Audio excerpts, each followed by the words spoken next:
জনগণ অস্থির হওয়ার আগেই যেন নির্বাচন প্লেস করা হয়। 5ই আগস্টের পরে 2-3 দিনে যারা লুট করছে, তরাস করছে, দখল করছে, চাঁদাবাজি শুরু করছে, এরা যদি দ্বিতীয়বার ক্ষমতা আসে তাহলে আমরা কীভাবে বুঝতে পারেন যে এদেশ চাঁদামুক্ত হবে? বর্তমান পরিবেশ সৃষ্টি করে যথাশীঘ্র নির্বাচনের ব্যবস্থা করার জন্য এবং পরিবেশকে যে ভারসাম্যহীন একটা পরিবেশ চলতেছে সেটা শক্তিশালী করার জন্য প্রশাসনকে শক্তিশালী করবে, যেন প্রশাসন অগোছালো না থাকে।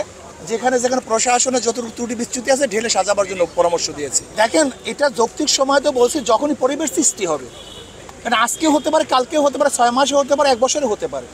আমরা বলছি যেন জনগণ অস্থির না হয়ে যায়, জনগণ অস্থির হওয়ার আগেই যেন নির্বাচন প্লেস করা হয়। আমরা সংস্কার চেয়েছি যেখানে কোনো দুর্নীতি থাকবে না, দুর্নীতি মুক্ত প্রশাসন যখনই করতে পারবে, মানুষ তাদের ভোটাধিকার প্রয়োগ করতে পারবে, মানুষ নির্বিঘ্নে ভোট কেন্দ্রে যেতে পারবে, ভোট দিতে পারবে, এরকম পরিবেশ যখনই সৃষ্টি হবে তখনই নির্বাচনের ব্যবস্থা করে এবং পিআর সিস্টেমের সংখ্যানুপাতিক হারে নির্বাচনের ব্যবস্থা করার জন্য আমরা প্রধান উপদেষ্টার কাছে দাবি জানিয়ে। হ্যাঁ, আমরা বলেছি অর্থনৈতিক সংস্কারের জন্য বলেছি যে সিলেটে পরিবেশের নামে যেখানে পাথর উত্তোলন করতে আমাদেরকে বাধা দেয়, এটা আসলে ভারতের চক্রান্ত।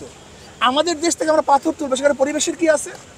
অথচ ভারত থেকে পাথর আমদানি করার জন্য একটা পরিবেশের দোহাই দিয়ে আমাদের এলাকা থেকে পাথর উত্তোলন করা বন্ধ করে দিয়েছে।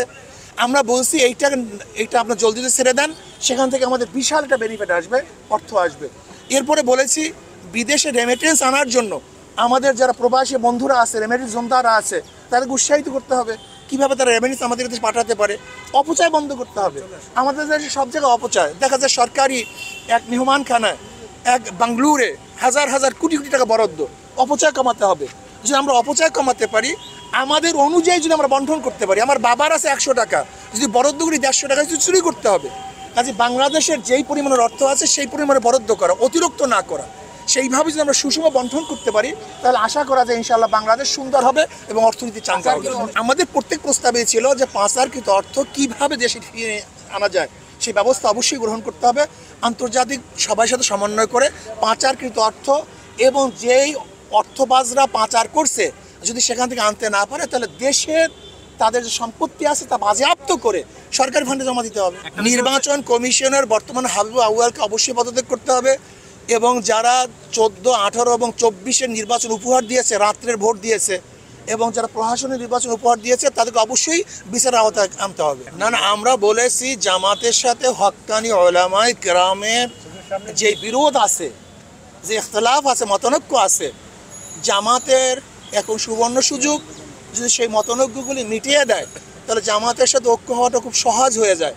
আর যতক্ষণ পর্যন্ত হক্কানি উলামায়ে কেরামের সাথে মতানৈক্য না মিটাবে ততদিন পর্যন্ত জামাতের সাথে ঐক্য হওয়াটা অনেক দূরত্ব পয়দা হবে, কাছাকাছি কঠিন হয়ে যাবে। না, আপনি যেটা বলছেন আসলে কওমি ঘরানা উলামায়ে কেরামের সাথে না, কিছু ব্যক্তির সাথে, তাও বৈঠকের উদ্দেশ্যে নয়, কোনো এক ভিন্ন দাওয়াতে তারা গিয়েছিলেন, সেখানে এই বিষয়ে আলোচনা করেছেন। দেখেন, আমি মনে করি একবারের প্রধানমন্ত্রীও যদি এই শেখ হাসিনা মার্কা হয় তাহলে একবারও আমরা সেই প্রধানমন্ত্রীকে চাই না।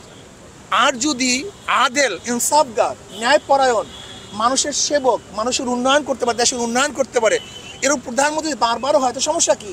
কিন্তু আমাদের সমস্যা হলো দুর্নীতি। আমরা যেই একটা আমাদের যে দর্শন লালন করতেছি, দর্শনের মধ্যে ভুল। আমি দর্শনটা দেবো নাকি 1 মিনিটে? এক ব্যক্তির নাম এ, এক ব্যক্তির নাম বি, এক ব্যক্তির নাম সি, 3 জনের চোখ। ক্ষমতা এ, সে কী করবে? চুরি করবে। হটাও এ, বসালাম বি, সে কী করবে? চুরি করবে। হটাও বি, বসালাম সি, সে কী করবে? চুরি করবে।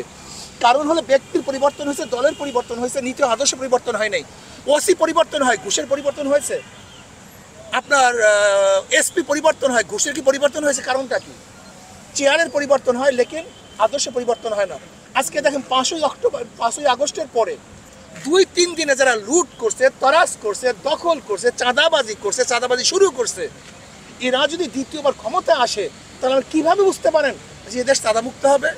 সংবাদ, ফিচার ও অনুষ্ঠানের জন্য ভিজিট করুন সংবাদ প্রকাশের ওয়েবসাইট এবং যুক্ত থাকুন ফেসবুক পেজ ও ইউটিউব চ্যানেলের সঙ্গে।